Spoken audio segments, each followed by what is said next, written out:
హైదరాబాద్ తో పాటు పలు జిల్లాల్లో భారీ వర్షం కురిసింది. అత్యధికంగా యాదాద్రి భువనగిరి జిల్లా ఆత్మకూరులో 11.2 సెంటీమీటర్లు, మహబూబాబాద్ జిల్లా కొత్తగూడలో 10.8 సెంటీమీటర్లు, ఖమ్మం జిల్లా ఎర్రుపాలెంలో 10 సెంటీమీటర్ల వర్షపాతం నమోదైంది. నారాయణపేట, ఆదిలాబాద్ జిల్లాల్లో 2 మహిళలు పిడుగుపాట్లకు మృతి చెందారు. ఇవాళ కూడా పలు జిల్లాల్లో భారీ వర్షాలు కురిసే అవకాశం ఉందని వాతావరణ కేంద్రం హెచ్చరించింది.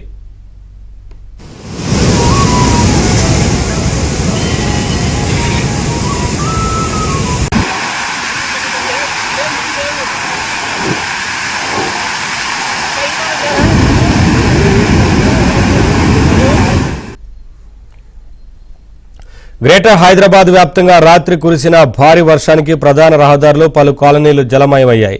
కొన్ని ప్రాంతాల్లో రోడ్లు చెరువులను తలపించాయి. రోడ్లపై మోకాలి లోతు నీరు నిలిచిపోవడంతో ప్రజలు తీవ్ర ఇబ్బందులు పడ్డారు.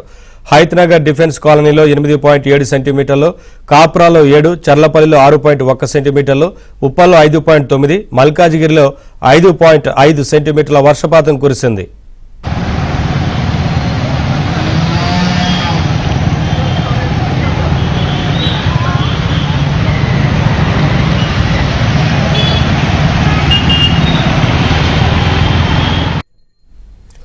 మహబూబాబాద్ జిల్లా కొత్తగూడ మండలంలో వర్షానికి వాగులు, వంకలు పొంగి పొర్లుతున్నాయి. గార్ల వద్ద పాకాల వాగు ఉధృతంగా ప్రవహిస్తోంది.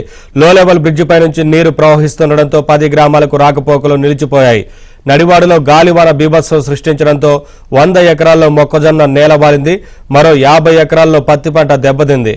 వరిచేలు నీట మునిగాయి. సూర్యాపేట జిల్లా గరిడేపల్లిలో భారీ వర్షానికి కోదాడ, మిర్యాలగూడ రహదారిపై నీరు నిలిచింది.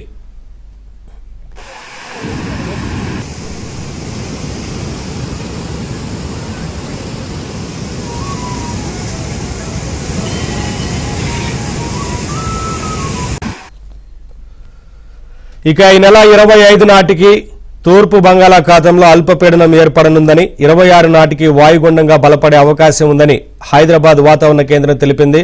దక్షిణ ఒడిశా, ఉత్తరాంధ్ర తీర ప్రాంతంలో 27 నాటికి తీరం దాటనుంది.